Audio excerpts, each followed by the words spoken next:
Alors bonjour mesdames, messieurs, je vous souhaite la bienvenue à le prochain numéro dans notre série lecture critique sur la religion, le droit et la théorie en sciences sociales. C'est le deuxième cette année, je pense. Il n'y aura plus trois de plus dans la nouvelle année. En janvier, on aura Kim Knott qui arriverait en février, ça, et en mars, Jeff Spinner-Alev. Et le 8 avril, Leila Ahmed.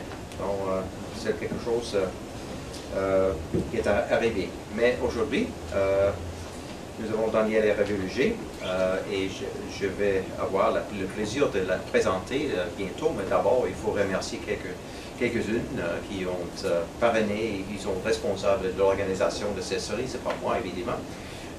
D'abord, Henri Laliberté, des sciences politiques, ici à l'Université d'Ottawa. Et j'aimerais aussi remercier Elke Winter, qui n'est pas ici, mais elle est du département de sociologie ici. Laurie Beeman, qui est la personne normale au pupitre, mais elle est professeure invitée ce semestre à l'Université Saint-Thomas. Ah ouais, voilà. Voici Elke Winter, qui arrive, comme on dit, fashionably late. Et Laurie ne peut pas être ici, comme j'ai dit, parce qu'elle est professeure invitée à l'Université Saint-Thomas, à Fredericton, Nouveau-Brunswick. Et également Pascal Fournier de la faculté de droit civil, ici à l'Université d'Ottawa, qui se trouve actuellement à Londres. Elle a publié un nouveau livre, elle s'en occupe actuellement à Londres. Et je remercie également la faculté de droit civil, qui ont aussi donné un certain appui à cette série.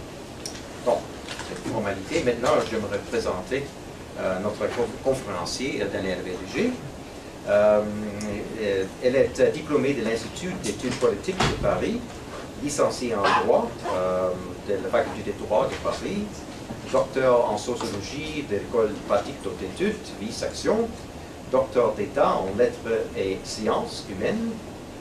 Elle a commencé sa carrière au groupe de sociologie des religions du CNRS comme chargée puis directrice de recherche de 1974 à 1992. Elle était directrice d'études à l'école des hautes études en sciences sociales à partir de 1992 et elle a dirigé les centres d'études interdisciplinaires des faits religieux de 1993 à 2004. Elle a été rédactrice en chef de la revue Archives de sciences sociales des religions de 1986 à 2004. Elle a été présidente de l'école des hautes études en sciences sociales de 2004 à 2009. Actuellement, elle a changé un peu le registre dernièrement, est membre des centres d'études sociologiques et politiques Raymond Aron. Elle est présidente du conseil d'administration de l'Institut national d'études démographiques depuis 2009. Et parmi ses nombreux ouvrages et articles consacrés à l'exploration sociologique de la modernité religieuse et spécifiquement du christianisme contemporain, on peut citer Le pèlerin et les convertis, le petit livre jaune là-bas, La religion en mouvement, c'est le sous-titre de ce livre, La religion en miettes ou La question des sectes, Catholicisme et la fin du monde, et à ne pas oublier La religion pour mémoire, probablement le livre le mieux connu de tous ces livres. Aujourd'hui, elle travaille à une sociologie du temps chrétien en modernité à partir du dossier des fondations et réfondations, réformes et créations monastiques contemporaines en Europe, dont un sujet un peu différent par comparaison avec le passé sécularisé. Donc, beaucoup d'accomplissements très chevronnés et dont je vous présente pour notre conférencier aujourd'hui, Danielle Hervé-Luger, qui va nous parler de la fabrique des identités religieuses dans des sociétés haute modernité. Merci.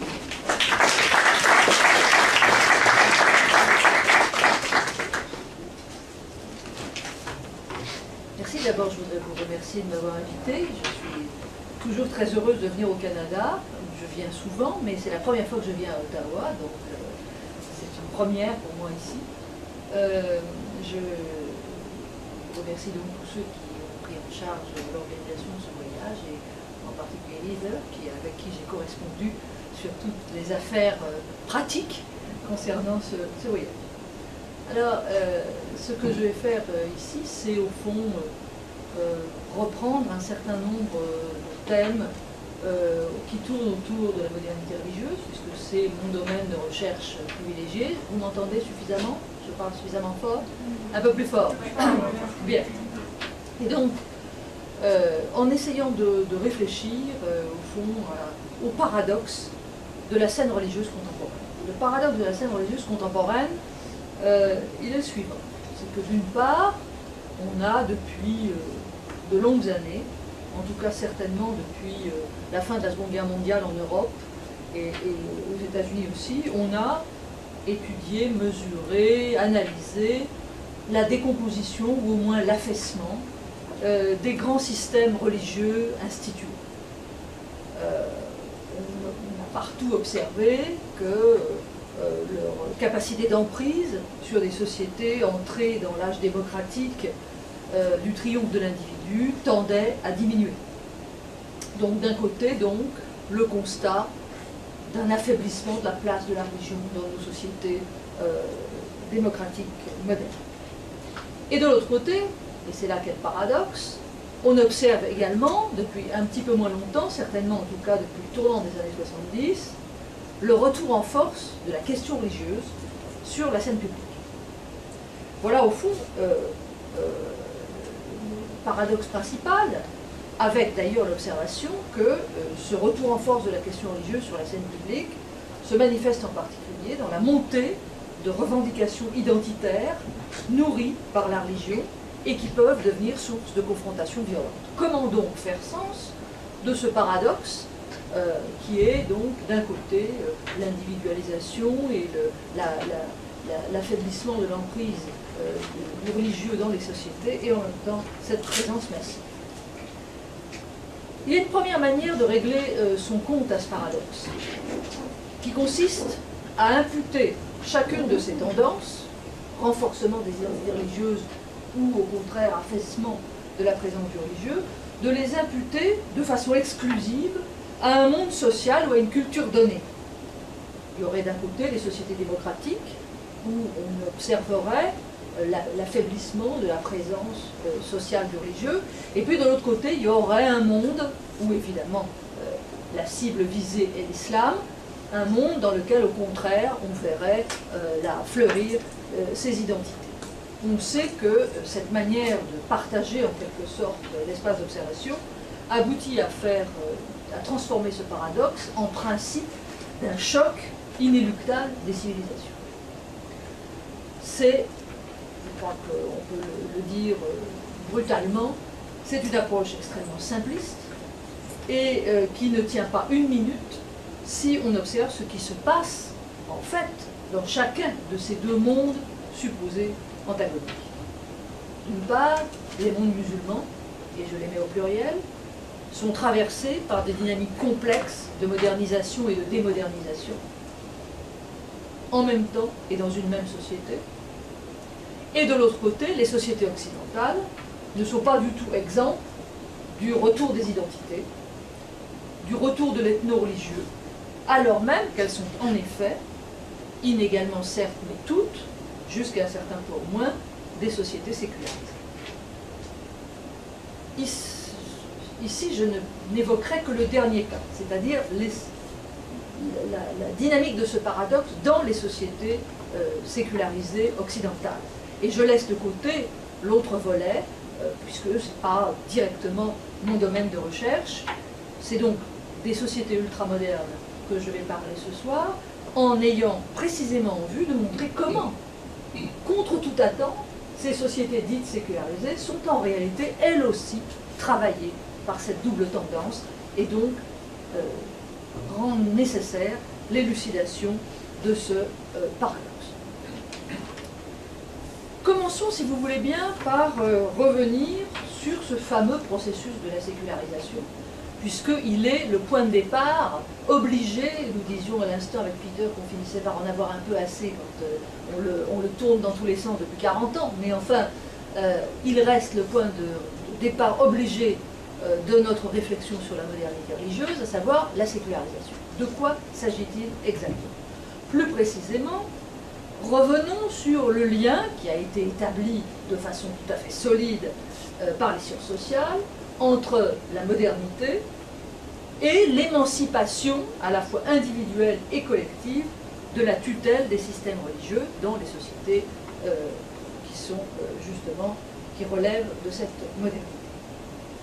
Ce lien est tellement solide qu'il a pu faire conclure à la perte irrémédiable du religieux dans les sociétés modernes. La première acception de la sécularisation, c'est l'idée au fond que plus ça modernise, plus la religion est refoulée à la marge de la vie sociale. Et il faut rappeler sur quel type de réflexion repose cette évidence qui a été partagée par tous les pères fondateurs de la sociologie, quelle que soit par ailleurs la diversité de leur système d'explication du monde social, que se comprennent Durkheim, Weber, Marx, Simmel, tous au fond, alors que leurs systèmes d'analyse du monde social sont radicalement différents et même antagoniques, tous convergent au moins sur une observation, à savoir le caractère inéluctable d'un effondrement de la tutelle religieuse des sociétés. Rappelons en quelques mots, évidemment en coupant un peu court, mais enfin, rappelons en quelques mots sur quoi repose cette évidence. Au fond, trois éléments principaux qui caractérisent la modernité, de façon idéale typique s'entend. La dominance et même l'hégémonie de la rationalité scientifique et technique, qui a comme conséquence directe le désenchantement, la démagification des cosmos sacrés de toutes les sociétés entrées dans la voie de la modernité. Je parle de cosmos sacré en reprenant la formule de Luckmann. Donc, une dominance de la science et de la technique qui a pour effet de rendre non plausibles les systèmes d'explication du monde faisant appel à des puissances surnaturelles. Deuxième trait typique de la modernité, l'affirmation de l'autonomie du sujet, c'est-à-dire la capacité de chaque individu, en tant qu'il est un être doué de raison, de gouverner sa propre vie, de définir pour lui-même ce qui est bien et ce qui est mal, et surtout de définir avec d'autres sujets autonomes, de définir l'orientation qu'ils veulent donner au monde social dans lequel ils vivent. Donc, affirmation d'autonomie qui a comme effet majeur de produire ce que mon collègue et ami Marcel Gauchet appelle le renversement de la souveraineté. La loi descendait du ciel religieux, elle sort désormais de la volonté collective. Donc ce renversement de la souveraineté, c'est ce basculement de l'instance de la loi qui descend du haut vers le bas et qui désormais part du bas vers le haut. Bon. Ce renversement, plus encore en un sens que le choc de la rationalité instrumentale et scientifique, cette affirmation de l'autonomie est au principe de la sécularisation des sociétés modernes.